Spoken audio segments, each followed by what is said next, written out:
Dan pertanyaan berikutnya saudaraku, apa yang menyebabkan nih pengajaran yang murni itu yang menjadi sebuah patokan yang dasar banget dalam kekristenan ini harusnya ini kok bisa ditinggalkan, kayak dianggap sepi, kayak mulai disingkirkan di tengah gereja sekalipun? Apa penyebabnya?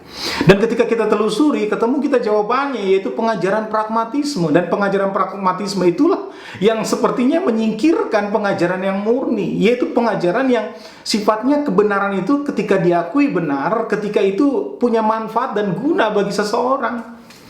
Dan itulah yang saya lihat belakangan ini ada, dan boleh dibilang juga banyak terdapat di gereja sekalipun, yang katanya gereja memperlihatkan hal ini, yaitu pengajaran pragmatisme, yaitu sesuatu, kalau dalam istilah bola, sesuatu yang tujuannya gol. Yang penting gol. Kalau mainnya kasar, mainnya banyak melanggar, udahlah nggak apa-apa, yang penting gol. Kalau dalam bisnis ya, kalau yang penting kita nih dapat untungnya apa, yang penting nih kita dapat apanya. Jadi ujung-ujungnya kepada diri seseorang. Sehingga ujung-ujungnya kenapa gereja menyukai dan menggemari dan membuka diri kepada pengajaran ini, karena semata-mata ingin memuaskan keinginan seseorang. Bukan Kristus sentris lagi, tetapi human sentris. Orang nggak mengarahkan diri, atau orang nggak menghidupi gaya hidup Kristus atau teladan Kristus untuk menjadi patokan untuk hidup di dalamnya. Bukan aku lagi yang hidup, tetapi Kristus. Tapi orang meminta Kristus untuk memenuhi keinginan dan hasrat manusia yang nggak dibarui, yang nggak diproses, yang nggak disempurnakan. Itu lu pragmatisme.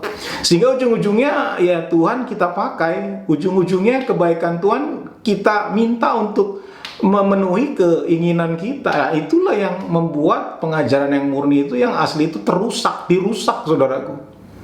Dan saya merasa bahwa ini loh yang saya lihat di dalam kekristenan, di dalam gereja sekalipun, yang harusnya punya karakter atau punya natur, punya wajah, tampilan yang harusnya mengajarkan, mengangkat pengajaran yang murni untuk dikemukakan, untuk menjadi perhatian di tengah gereja, tetapi tergantikan dengan pengajaran pragmatisme ini. Ujung-ujungnya kita menggunakan Tuhan untuk sesuatu yang kita inginkan. Terdengar baik, terdengar benar, menggunakan kitab suci, mengutip ayat, tetapi ujung-ujungnya mentalitasnya atau motivasinya adalah human centris. Bukan kita diarahkan, disempurnakan kepada Kristus, tetapi kita menggunakan Kristus untuk memenuhi keinginan kita. Dan ini loh yang menurut saya akan merusak dan menghancurkan kesejatian kekristenan. Jadi sebab itulah saudaraku, doktrin atau pengajaran yang murni ini ya semakin ditinggalkan. Makanya banyak pengajar yang nggak memahami doktrin yang murni, karena bukan doktrin yang murni itu sulit dijangkau, bukan sulit dikenal, diketahui, tetapi karena ketidakinginannya mengerti, mengenal doktrin yang murni, doktrin yang asli, doktrin yang terang, doktrin yang jelas itu loh. Doktrin yang kitab suci ingin coba kemukakan. Pengajaran yang benar, pengajaran yang suci, pengajaran yang asli, untuk diperdengarkan, untuk disimak, untuk dikenalkan, untuk kita mengerti. Bukan karena doktrin itu atau pengajaran itu susah. Sehingga di gereja hari gini ya itu tadi, ya dengan pernyataan udah Senin sampai Jumat udah kerja keras, udah yang ringan-ringan, itu kayak merusak pengajaran yang murni. Bukan karena pengajaran yang murni itu susah digapai, susah dimengerti, susah dikenali, karena memang nggak ada keinginan. Bahkan bisa juga dibilang menentang doktrin atau pengajaran yang murni itu. Sehingga kalau hari ini banyak pendirian kekristenan yang sepertinya kayak gampang goyah, kayak ujung-ujungnya ya susah sedikit susah, menantang sedikit keadaan kayaknya lemah. Itulah akibat daripada pengajaran yang murni kayak disingkirkan. Ujung-ujungnya pragmatisme ini, ujung-ujungnya pengajaran-pengajaran yang mau menghibur, mau meneguhkan keinginan manusia, yang membuat lemah rohani atau iman yang asli, yang sejati di dalam kekristenan ini. Dan maka dari itu saya kadang-kadang bertanya ya kepada pengajar-pengajar yang hari-hari ini kayak menampilkan sesuatu yang menghindarkan doktrin yang murni ini, kayak seperti menggantikan pengajaran yang pragmatis ini di tengah pengajarannya. Sehingga ujung-ujungnya kabur ketika berbicara tentang kebenaran Kristus. Kabur saudara. Apa yang diajarkannya ya salah, ya menyimpang, ya sesat. Ya Anda boleh juga bilang saya so benar, so pinter, ya enggak apa-apa. Tapi kalau Anda dan saya menyimaknya, kita mentelaahnya sama-sama apa yang diajarkan oleh pengajar-pengajar yang kabur atau yang nggak mengerti atau yang bisa dibilang menolak pengertian atau ajaran yang murni, ya ujung-ujungnya apa yang diajarkan ya semata-mata ya berbicara pragmatisme, ya ujung-ujungnya ingin mencoba menyenangkan. Makanya kita ketika mendengar apa yang dikatakan Rasul Paulus kepada Timotius, 2 Timotius 4, bahwa banyak orang-orang tuh nantinya akan menyendengkan telinga memperhatikannya pengajar-pengajar yang menyenangkan telinga. Itu kita makin ngerti hari gini. Kenapa? Karena human centris. Wah, ini nggak cocok dengan kebutuhanku. Ini nggak sesuai dengan apa yang aku alami. Oh, ini nggak pas ini untuk aku dengarkan. Ini udahlah. Kita nih punya banyak pengajar kok hari gini. Udahlah, ini yang cocok. Ini kayaknya yang meneguhkan saya. Jadi nggak murni lagi. Mentalitas itu loh yang memang berkembang dan memang terlihat di dalam kehidupan kekristenan yang saya lihat hari-hari ini. Banyak pengajar yang mengajarkan sesuatu yang enggak pengajaran murni. Sehingga apa yang dikatakan Rasul Paulus ketika orang mau memilah-milah orang-orang yang untuk menyenangkan telinganya, mereka itu membuka diri kepada yang namanya mitos. Makanya kalau di gereja hari ini banyak pengajaran-pengajaran yang mistik, yang aneh-aneh atau yang sifatnya mitos. Mitos itu sesuatu yang dibangun atau buat oleh manusia, saudaraku. Bisa tipuan paling sering dilakukan untuk membuat mitos. Tipu-tipu, sesuatu yang mengada-ada, sesuatu yang dibuat-buat. Nah, orang-orang yang kayak senang memilih-milih untuk dirinya, untuk didengar sama dirinya, orang-orang tersebut membuka diri kepada yang namanya mitos. Dan makanya hari ini kalau kita lihat ada pengajar-pengajar yang aneh-aneh, pengajar-pengajar yang salah paham, pengajar-pengajar yang berbeda-beda. Kadang-kadang saya dengar orang ada pengajar atau pendeta, pengkhotbah, penginjil yang ngomong soal perbedaan, nggak boleh memisahkan kita dari kesatuan, nggak boleh menceraikan kita. Kadang-kadang saya coba menyimak gitu loh. Hari ini kayak saya lihat ada orang-orang pengajar, penginjil yang ngomong perbedaan nggak boleh membuat perpecahan. Kayak saya menyimak pernyataan itu kayak salah juga. Kenapa saya bilang salah? Karena ada yang namanya seperti kayak ingin membenarkan diri di situ. Bagi saya perbedaan tuh harus jelas. Kalau bicara tentang perbedaan, contoh lah, antara hamba Tuhan yang satu dengan hamba Tuhan yang lain, berbicara tentang baptisan anak, berbeda. Kenapa? Kenapa berbeda? Karena memang Alkitab nggak secara mutlak, nggak secara gamblang menggambarkan, menjelaskan tentang baptisan anak, dan itu boleh berbeda. Ngomongin soal kelahiran Kristus, ya boleh berbeda. Karena nggak secara gamblang, nggak mutlak, itu loh perbedaan. Bicara tentang